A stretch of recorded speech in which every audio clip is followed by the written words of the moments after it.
ಪೈನಾಪಲ್ನ ಈ ರೀತಿಯಲ್ಲಿ ಕಟ್ ಮಾಡ್ಕೊಂಡಿದ್ದೀನಿ. ಇವಾಗ ಜಾರ್ ಒಳಗಡೆ ಸೇರಿಸ್ಕೊಳ್ಳೋಣ. ತುಂಬನೇ ಅದ್ಭುತವಾಗಿ ರೆಡಿಯಾಗಿದೆ. ನೀವು ಮನೆಯಲ್ಲಿ ಸ್ವಲ್ಪ ಕ್ವಾಂಟಿಟಿಯಲ್ಲಿ ಫಸ್ಟು ಮಾಡಿಕೊಳ್ಳಿ. ಒಂದು ಅನಾನಸಲ್ಲಿ ಅಥವಾ ಮನೆಗೆ ತಂದಿದ್ರಲ್ಲಿ ಸ್ವಲ್ಪ ಅರ್ಧ ಒಂದು ಗಾಜಿನ ಬಾಟ್ಲಿಗೆ ಹಾಕಿ ಇಟ್ಟು ನೋಡಿ.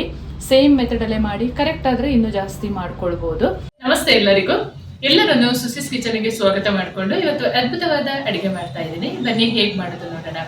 ನಾನು ಮಾಡುವ ಅಡಿಗೆಗಳು ನಿಮಗೆ ಇಷ್ಟ ಆಗ್ತಿದ್ರೆ ದಯಮಾಡಿ ಸಬ್ಸ್ಕ್ರೈಬ್ ಮಾಡಿಕೊಂಡು ನಿಮ್ಮ ಫ್ರೆಂಡ್ಸ್ ಆ್ಯಂಡ್ ಫ್ಯಾಮಿಲಿಗೆ ಹೆಚ್ಚು ಶೇರ್ ಮಾಡಿ, ನನ್ನ ಚಾನಲ್ಗೆ ಸಪೋರ್ಟ್ ಮಾಡಿ. ಪೈನಾಪಲ್ ವೈನನ್ನು ಮಾಡಿ ಅಪ್ಲೋಡ್ ಮಾಡ್ತಾ ಇದ್ದೀನಿ. ಎಲ್ಲರೂ ನೋಡಿ, ನೀವು ಮನೆಯಲ್ಲಿ ಟ್ರೈ ಮಾಡಿ. ತುಂಬ ಸುಲಭ ವಿಧಾನದಲ್ಲಿ ತಿಳಿಸ್ಕೊಡ್ತಾ ಇದ್ದೀನಿ. ತುಂಬ ಜನರ ರಿಕ್ವೆಸ್ಟ್ ಇತ್ತು, ಮೇಡಮ್ ವೈನ್ ಸೇಲ್ ಮಾಡಿದರೆ ನಾವು ಆನ್ಲೈನಲ್ಲಿ ಬುಕ್ ಮಾಡ್ತೀವಿ, ಈ ಥರ ನಮಗೆ ಕಳಿಸ್ಕೊಡಿ ಅಂತ. ಖಂಡಿತವಾಗ್ಲೂ ಮುಂಬರುವ ದಿನಗಳಲ್ಲಿ ನೋಡೋಣ. ಇವಾಗ ಸದ್ಯಕ್ಕೆ ಸೇಲ್ ಮಾಡ್ತಾ ಇಲ್ಲ, ಮನೆ ಅಳತೆಗಷ್ಟೇ ಮಾಡ್ಕೊಳ್ತಾ ಇರೋದು. ನಾನಿಲ್ಲಿ ಒಂದು 2.5 kg ಹಣ್ಣಾದ ಪೈನಾಪಲನ್ನು ತೊಗೊಂಡಿದ್ದೀನಿ.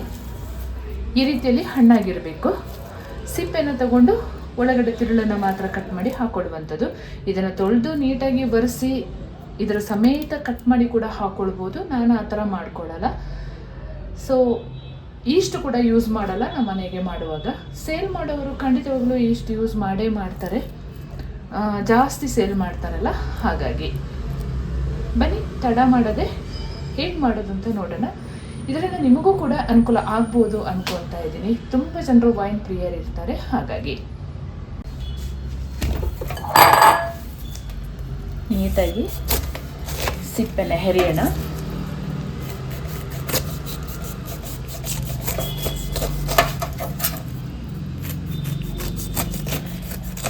ನನ್ನ ಚಾನಲಲ್ಲಿ ನಾನು ಇಲ್ಲಿವರೆಗೆ ಹಲವಾರು ಬೇರೆ ಬೇರೆ ಹಣ್ಣುಗಳಿಂದ, ಗಾಂಧಾರಿ ಮೆಣಸಿಂದ ವೈನ್ಗಳನ್ನು ಮಾಡಿ ಅಪ್ಲೋಡ್ ಮಾಡಿದ್ದೀನಿ.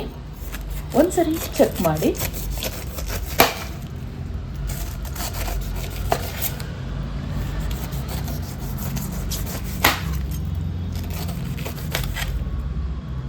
ಈ ರೀತಿಯಲ್ಲಿ ಸಿಪ್ಪೆ ಹೆರೆದು ಸಣ್ಣ ಸಣ್ಣದಾಗಿ ಕಟ್ ಮಾಡ್ಕೊಳ್ಳೋಣ.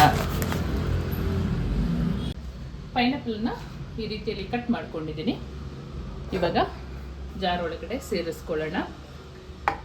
ನೀರು ಆಲ್ರೆಡಿ ನಾನು 4 ಲೀಟ್ರಷ್ಟು ನೀರನ್ನ ಚೆನ್ನಾಗಿ ಕುದಿಸಿ ಆರಿಸಿ ಇಟ್ಕೊಂಡಿದ್ದೀನಿ. ಸ್ವಲ್ಪನೂ ತಣ್ಣಗಿರ್ಬೇಕು. ವೈನ್ ಮಾಡೋದಕ್ಕೆ ಮೊದಲಿನ ಪ್ರಾಸೆಸ್ಸೇ ನೀರನ್ನು ಚೆನ್ನಾಗಿ ಕುದಿಸಿ ತಣ್ಣಗೆ ಮಾಡಿ ಇಟ್ಕೊಂಡಿರಬೇಕು. ಆಮೇಲೆ ಜಾರ್ ಒಳಗಡೆ ಹಾಕ್ಕೊಳ್ಬೇಕು. ಆಲ್ ಟೈಮ್ ಫೇವ್ರೇಟ್ ಗ್ಲಾಸ್ ಜಾರನ್ನು ತೊಗೊಂಡಿದ್ದೀನಿ. ಗ್ಲಾಸ್ ಜಾರ್ ಇಲ್ಲ, ಭರಣಿನ ಚೂಸ್ ಮಾಡ್ಕೊಳ್ಬೇಕು ನೀವು. ಪ್ಲಾಸ್ಟಿಕ್ ಡಬ್ಬಕ್ಕೆ ಹಾಕಕ್ಕೆ ಹೋಗಬೇಡಿ, ಅದು ಬರ್ಸ್ಟ್ ಆಗುವ ಚಾನ್ಸಸ್ ಇರುತ್ತೆ. ನಾನು ಎಲ್ಲ ವಿಡಿಯೋದಲ್ಲೂ ಇದನ್ನು ಹೇಳ್ತಾ ಇರ್ತೀನಿ. ಯಾಕೆ ಅಂತೇಳಿದರೆ ಹೊಸಬ್ರು ಸಬ್ಸ್ಕ್ರೈಬರ್ಸ್ ಇರ್ತಾರಲ್ಲ, ಅವರಿಗೆ ಗೊತ್ತಾಗಲ್ಲ. ಹಾಗಾಗಿ ಇವಾಗ ಪೈನಾಪಲ್ ಪೀಸಸನ್ನು ಜಾರ ಒಳಗಡೆ ಸೇರಿಸ್ಕೊಳ್ಳೋಣ.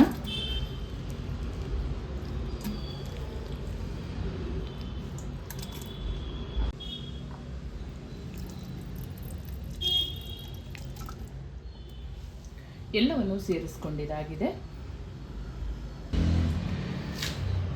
ನಾನು ಈಸ್ಟ್ ಹಾಕೊಳ್ಳಲ್ಲ, ಹಾಗಾಗಿ ಒಂದು 3 ಟೇಬಲ್ ಸ್ಪೂನಷ್ಟು ರಾಗಿನ ಸೇರಿಸ್ಕೊಳ್ತಾ ಇದ್ದೀನಿ. ರಾಗಿ ಮೊಳಕೆ ಬರೆಸಿ ಆದರೂ ಹಾಕೊಳ್ಬೋದು, ಇಲ್ಲ ಗೋಧಿನಾದರೂ ಹಾಕೊಳ್ಬೋದು. ಅಕ್ಕಿ ಹಾಕೊಂಡ್ರೆ ಪೈನಾಪಲ್ ಕೂಡ ಹುಳಿ ಇರುತ್ತೆ, ಅಕ್ಕಿ ಬೇಗ ಹುಳಿ ಬರುತ್ತೆ. ಹಾಗಾಗಿ ಇಲ್ಲಿ ಒಂದು 2 ಇಂಚಷ್ಟು ಚಕ್ಕೆ, ಒಂದು 10 ಲವಂಗ, ಒಂದು ಏಲಕ್ಕಿ, ಒಂದು 4 ಪಲವೆಲೆನ ಸೇರಿಸ್ಕೊಳ್ತೀನಿ. ತುಂಬ ಚೆನ್ನಾಗಾಗುತ್ತೆ.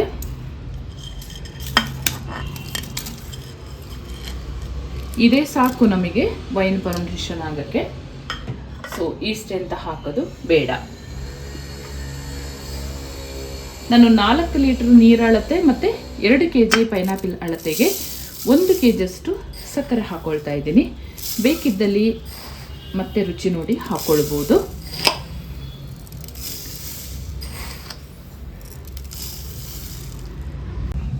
ಸ್ವಲ್ಪವೂ ನೀರಿನಂಶ ಇಲ್ಲದ ಸೌಟಲ್ಲಿ ಚೆನ್ನಾಗಿ ಮಿಕ್ಸ್ ಮಾಡ್ಕೊಳ್ಳೋಣ.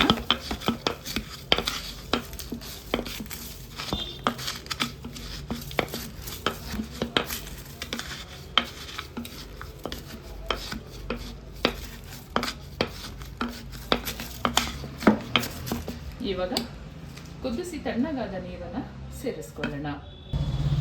ನಾನಿಲ್ಲಿ 4 ಲೀಟರ್ ನೀರನ್ನು ಸೇರಿಸ್ಕೊಳ್ತಾ ಇದ್ದೀನಿ.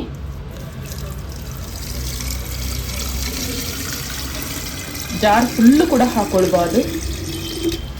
ನೀರನ್ನು ಯಾವತ್ತು ಜಾರ್ ಫುಲ್ ಹಾಕೊಳ್ಬಾರ್ದು, ಸ್ವಲ್ಪ ಗ್ಯಾಪ್ ಬಿಟ್ಟೆ ಸೇರಿಸ್ಕೊಳ್ಬೇಕು. ಜಾರಿಗಾಗಲಿ ಅಥವಾ ನಾವು ವೈನೆಲ್ಲ ಆದ ಮೇಲೆ ಬಾಟ್ಲಿಗೆ ಸ್ಟೋರ್ ಮಾಡ್ತೀವಲ್ಲ, ಆವಾಗ ಕೂಡ ಸ್ವಲ್ಪ ಗ್ಯಾಪ್ ಬಿಟ್ಟೆ ಸೇರಿಸ್ಕೊಂಡ್ರೆ ತುಂಬ ಒಳ್ಳೆಯದು. ಚೆಂದ ಮಿಕ್ಸ್ ಮಾಡಿಕೊಂಡು ಗಾಳಿ ಸೇರದ ಹಾಗೆ ಬಾಯಿ ಮುಚ್ಚಳ ಹಾಕಿ ಡಾರ್ಕ್ ಪ್ಲೇಸಲ್ಲಿ ಇಡೋಣ. ಇದು 11 ದಿವಸ ಅಷ್ಟೇ ಇಟ್ಟರೆ ಸಾಕು. 2 ಡೇಸ್ ಒನ್ಸ್ ನೀವು ಈ ರೀತಿಯಲ್ಲಿ ನೀರಿಲ್ಲದ ಸೌಟಲ್ಲಿ ಚೆನ್ನಾಗಿ ತಿರುಗಿಸ್ಕೊಳ್ಬೇಕು. 1 ನಿಮಿಷ, ಜಾಸ್ತಿ ಗಾಳಿಗೆ ಕೂಡ ಬಿಡಬಾರ್ದು. ಕೆಲವೊಂದು ಅಡುಗೆ ಮಾಡುವಾಗ ಅಥವಾ ವೈನ್ ಮಾಡುವಾಗ ಕೆಲವೊಂದು ಸಣ್ಣ ಸಣ್ಣ ಟಿಪ್ಸ್ಗಳು ಕೂಡ ತುಂಬ ಹೆಲ್ಪ್ ಆಗುತ್ತೆ. ಅದಕ್ಕೆ ನೀವು ವಿಡಿಯೋ ಸ್ಕಿಪ್ ಮಾಡದೆ ಕೊನೆವರೆಗೆ ನೋಡಿ. ಚೆಂದ ಮಿಕ್ಸ್ ಮಾಡ್ಕೊಂಡಿರೋದಾಗಿದೆ. ಭರಣಿಗಾದರೆ ಒಂದು ಕಾಟನ್ ಬಟ್ಟೆ ಹಾಕಿ ಆಮೇಲಿಂದ ಭರಣಿ ಮುಚ್ಚಳ ಹಾಕೊಳ್ಬೇಕು. ನಾನು ಗ್ಲಾಸ್ ಜಾರ್ ಆಗಿರೋದ್ರಿಂದ ಬಟ್ಟೆ ಅಂತ ಸೇರಿಸ್ಕೊಳ್ತಾ ಇಲ್ಲ. ಇದೇ ಮುಚ್ಚಳ ಟೈಟ್ ಆಗಿದೆ, ಹಾಗಾಗಿ 11 ದಿವಸ ಆದ ಮೇಲೆ ನಮ್ಮ ವೈನ್ ಯಾವ ಥರ ಆಗಿದೆ ನೋಡೋಣ. ದಿನ ಅಥವಾ ದಿನ ಬಿಟ್ಟು ದಿನ ಮಿಕ್ಸ್ ಮಾಡಿಕೊಳ್ಬೇಕು. ಫೈನಲ್ ಆಗಿ ನಮ್ಮ ಪೈನಾಪಲ್ ವೈನ್ ರೆಡಿಯಾಗಿದೆ. ನಾನು 11 ಡೇಸ್ ಇಟ್ಟರೆ ಸಾಕು ಅಂತ ಹೇಳಿದೆ. ಇದು ಸುಮಾರು 18 ದಿನನೇ ಆಗೋಯ್ತು. ಸೊ ಓಪನ್ ಮಾಡೋಣ. ನೋಡಿ ಎಷ್ಟು ಸೂಪರಾಗಿ ರೆಡಿಯಾಗಿದೆ ಅಂತ ನೀವು ನೋಡ್ಬೋದು.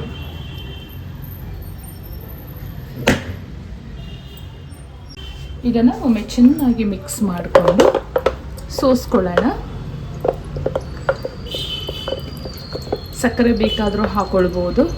ಕೆಲವರು ಸಕ್ಕರೆ ಕಡಿಮೆ ಯೂಸ್ ಮಾಡ್ತಾರಲ್ಲ, ಅವರಿಗೆ ಇದೇ ಸಾಕಾಗುತ್ತೆ. ಒಂದು ಬೌಲ್ ಇಟ್ಕೊಂಡು ಸ್ಟ್ರೈನರ್ಗೆ ಒಂದು ವೈಟ್ ಬಟ್ಟೆ ಕಟ್ಕೊಂಡು ಸೋಸ್ಕೊಳ್ಳೋಣ. ಬಟ್ಟೆ ಕಟ್ಟಿದರೆ 2-3 ಸಲ ಸೋಸ್ಕೊಳ್ಳುವ ಅವಶ್ಯಕತೆ ಇಲ್ಲ.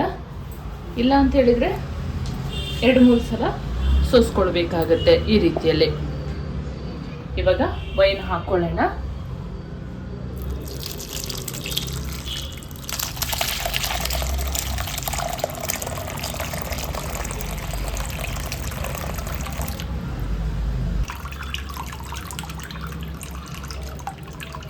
ತುಂಬಾನೇ ಚೆನ್ನಾಗಿದೆ. ತುಂಬ ಜನರು ನಿಮಗೆ ಕೇಳ್ತಾರೆ, ವೈನ್ ಸೇಲ್ ಮಾಡ್ತೀರಾ, ಪೋರ್ಕ್ ಕರಿ ಮಸಾಲೆ ಸೇಲ್ ಮಾಡ್ತೀರಾ ಅಂತೆಲ್ಲ. ಸದ್ಯಕ್ಕೇನು ಪ್ಲ್ಯಾನ್ ಮಾಡಿಲ್ಲ, ಮುಂದಿನ ದಿನಗಳಲ್ಲಿ ನೋಡೋಣ. ಹಾಗೇನಾದರೆ ನಾನು ಅಪ್ಡೇಟ್ ಮಾಡ್ತೀನಿ. ಈ ರೀತಿಯಲ್ಲಿ ಕ್ಲೀನಾಗಿ ವೈನನ್ನು ಸೋಸ್ಕೊಂಡಿರಬೇಕು. ಇವಾಗ ಗಾಜಿನ ಬಾಟ್ಲಿಗೆ ಹಾಕೊಳ್ಳೋಣ. ಯಾವುದೇ ಬಾಟಲಿಗೆ ನೀವು ವೈನ್ ಹಾಕುವಾಗ ಫುಲ್ ಹಾಕಬಾರ್ದು, ಒಂದು 3/4 ಭಾಗದಷ್ಟು ಮಾತ್ರ ಹಾಕಬೇಕು. ಯಾಕೆ ಅಂತ ಹೇಳಿದರೆ ವೈನ್ ಬರ್ಸ್ಟ್ ಆಗುವ ಚಾನ್ಸಸ್ ಇರುತ್ತೆ ಫುಲ್ ಹಾಕೊಂಡ್ರೆ. ಹಾಗಾಗಿ ನನ್ನ ಚಾನಲ್ಗೆ ಹೊಸಬರಾದರೆ ಇದು ತಿಳ್ಕೊಳ್ಳಿ ಅಂತ ಅಷ್ಟೇ, ಹಳೆಯವರಾದರೆ ಗೊತ್ತಿರುತ್ತೆ. ಹಲವಾರು ವೈನ್ಗಳನ್ನು ಮಾಡಿ ಅಪ್ಡೇಟ್ ಮಾಡಿದ್ದೀನಿ. ಫೈನಲ್ ಆಗಿ ವೈನ್ ಎಲ್ಲ ಸೋಸ್ಕೊಂಡಿದ್ದಾಗಿದೆ. ಈ ರೀತಿಯ ಗಾಜಿನ ಬಾಟ್ಲನ್ನು ಇಟ್ಕೊಂಡು ಒಂದು ಪನಲ್ಲಿ ಇಟ್ಕೊಳ್ಳಿ, ವೈನ್ ಹಾಕ್ಕೊಳ್ಳೋಕ್ಕೆ ಈಸಿ ಆಗುತ್ತೆ. ಇವಾಗ ಬಾಟ್ಲ್ ಒಳಗಡೆ ಸೇರಿಸ್ಕೊಳ್ಳೋಣ.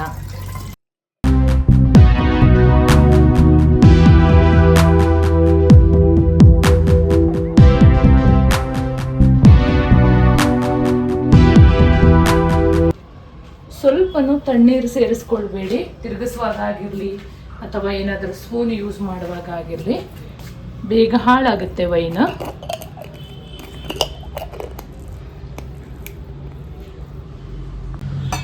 ಟೇಸ್ಟ್ ಮಾಡಲಿಕ್ಕೆ ಗ್ಲಾಸಿಗೆ ಕೂಡ ಸೇರಿಸ್ಕೊಳ್ಳೋಣ.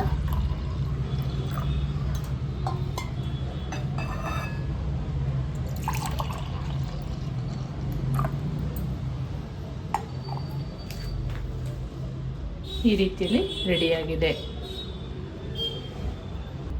ತುಂಬನೇ ಅದ್ಭುತವಾಗಿ ರೆಡಿಯಾಗಿದೆ. ನೀವು ಮನೆಯಲ್ಲಿ ಸ್ವಲ್ಪ ಕ್ವಾಂಟಿಟಿಯಲ್ಲಿ ಫಸ್ಟ್ ಮಾಡಿಕೊಳ್ಳಿ. ಒಂದು ಅನಾನಸಲ್ಲಿ ಅಥವಾ ಮನೆಗೆ ತಂದಿದ್ರಲ್ಲಿ ಸ್ವಲ್ಪ ಅರ್ಧ ಒಂದು ಗಾಜಿನ ಬಾಟ್ಲಿಗೆ ಹಾಕಿ ಇಟ್ಟು ನೋಡಿ. ಸೇಮ್ ಮೆಥಡಲ್ಲೇ ಮಾಡಿ, ಕರೆಕ್ಟ್ ಆದರೆ ಇನ್ನೂ ಜಾಸ್ತಿ ಮಾಡ್ಕೊಳ್ಬೋದು. ನಾನು ಮಾಡುವ ಅಡುಗೆಗಳಾಗಿರಲಿ, ವೈನ್ ಆಗಲಿ ನಿಮಗೆ ಇಷ್ಟ ಆಗಿದ್ದರೆ ದಯಮಾಡಿ ಸಬ್ಸ್ಕ್ರೈಬ್ ಮಾಡಿಕೊಂಡು ನಿಮ್ಮ ಫ್ರೆಂಡ್ಸ್ ಆ್ಯಂಡ್ ಫ್ಯಾಮಿಲಿಗೆ ಹೆಚ್ಚು ಹೆಚ್ಚು ಶೇರ್ ಮಾಡೋದನ್ನು ಮರಿಬೇಡಿ. ಹಾಗೆ ಲೈಕ್ ಮಾಡಿಕೊಂಡು ವಿಡಿಯೋ ವಾಚ್ ಮಾಡಿ. ಹಲವಾರು ಬಗೆಯ ವೈನ್ಗಳನ್ನು ನಾನು ಈಗಾಗಲೇ ಅಪ್ಲೋಡ್ ಮಾಡಿದ್ದೀನಿ. ನಿಮಗೆ ಯಾವುದಾದ್ರೂ ಸೀಸನಲ್ ಫ್ರೂಟ್ಸ್ ಇದ್ದರೂ ಕೂಡ ಮಾಡ್ಕೊಳ್ಬೋದು. ಯಾವುದೇ ಫ್ರೂಟ್ಸಲ್ಲಿ ಕೂಡ ವೈನ್ ಮಾಡ್ಬೋದು, ತೊಂದರೆ ಇಲ್ಲ. ಕೆಲವೊಂದು ಅಕ್ಕಿ, ರಾಗಿ ವೈನ್ ಮಾಡ್ಕೊಳ್ಬೋದು. ಮುಂದೆ ಅದ್ಭುತವಾದ ಹೊಸ ಥರದ ಅಡುಗೆಯೊಂದಿಗೆ ನಿಮ್ಮನ್ನು ಮೀಟ್ ಮಾಡ್ತೀನಿ. ಅಲ್ಲಿವರೆಗೂ ತುಂಬ ಹೃದಯದ ಧನ್ಯವಾದಗಳು.